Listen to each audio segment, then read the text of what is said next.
बिस्मिल्लाहिर्रहमानिर्रहीम अल्लाहुम्मा सल्लि अला सय्यिदिना मौलाना मुहम्मद व बारिक वसल्लिम वसल्लि अलैहि।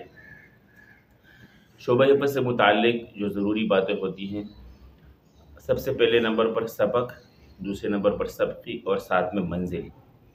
यहाँ जो हम आज बात करेंगे सबकी के हवाले से कि एक बच्चे की सबकी कितनी होनी चाहिए। मिसाल के तौर पर एक बच्चा क़ाल फ़मा पढ़ लेता है, अब हामीम की तरफ वो जा रहा है और हामीम पारा उसने शुरू कर लिया है, तो ये जो क़ाल फ़मा पारा है, ये पूरा पारा इसका सबकी में शुमार होगा जब तक ये बच्चा हामीम पारा आधा नहीं पढ़ लेता है।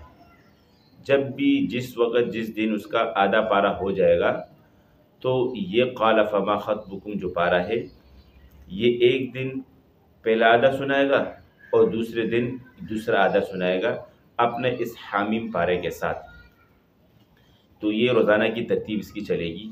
जब ये हामीम पारा 3 पाँव तक पढ़ लेगा, तो उसके बाद जो इसका क़ाल फ़मा का पारा है वो मंजिल में शुमार किया जाएगा और यही इसकी जो 3 पाँव है ये इसके सबकी शुमार होगी जब तक ये पारा पूरा नहीं कर लेता। तो हामीम पारा इसका पूरा सबकी चलता रहेगा। जिस दिन इसका हामीम पारा पूरा हो गया और आपने इस पारे को पाव-पाव करके याद भी करवा दिया और बच्चे ने फिर जायज़ा भी ले लिया, जायज़ा भी दे दिया है, तो उसके बाद इसका अगला पारा शुरू होगा इलैहि युरद्दु, और उसी तरतीब से जब ये पारा शुरू होगा हामीम इसका पूरा जो है सबकी में शुमार होगा।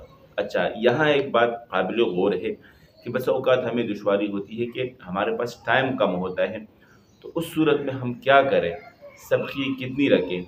और ये जो दुश्वारी पेश आती है उन इलाकों में आती है या उन जगहों में जहाँ जुज़वक्ती क्लासें होती हैं और वो कहते हैं कि हमारे पास टाइम नहीं है, और बिलखुसूस इन दिनों में चूँकि दिन छोटे हो गए, वो सवाल करते हैं कि अब चूँकि ज़ोहर में हमारे पास टाइम कम है, सुबह बच्चे स्कूलों को जाते हैं, ज़ोहर में हम अब क्या तरतीब बनाएँ।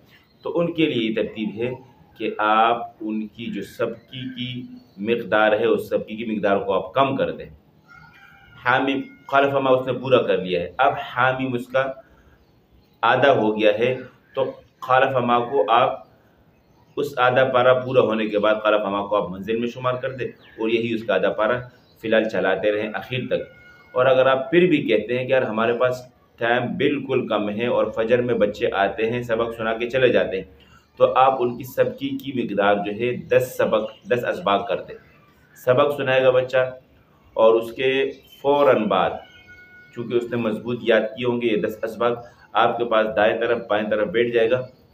आप उसके ये 10 असबाग बिल्कुल बेआइनी उस तरीके से सुनेंगे जिस तरीके से आप सबक सुनते हैं, मज़बूती के साथ। और यहाँ ये है कि अगर आपके पास एक ऐसा तालिब इल्म हो जो काबिल एतमाद हो और गिरदान का तालिब इल्म हो जो आपके साथ मुआवनत करता हो, उसके ज़िम्मे भी आप लगा सकते हैं ताकि आपको सबक सुनने में आसानी हो। तो ये बेहतरीन तरतीब है सबकी पारे के हवाले से। आप इस तरीके के मुताबिक अपनी सबकी चलाएँ, इंशाअल्लाह इस बच्चे का पारा मज़बूत होगा। और जब सबकी मज़बूत होगी, साथ-साथ मंजिल खुद ब खुद जो है मज़बूत होगी। उम्मीद करता हूँ आपको वीडियो पसंद आई होगी। इसी के साथ मैं इजाज़त चाहता हूँ। अपना ख़्याल रखिएगा। अल्लाह हाफ़िज़।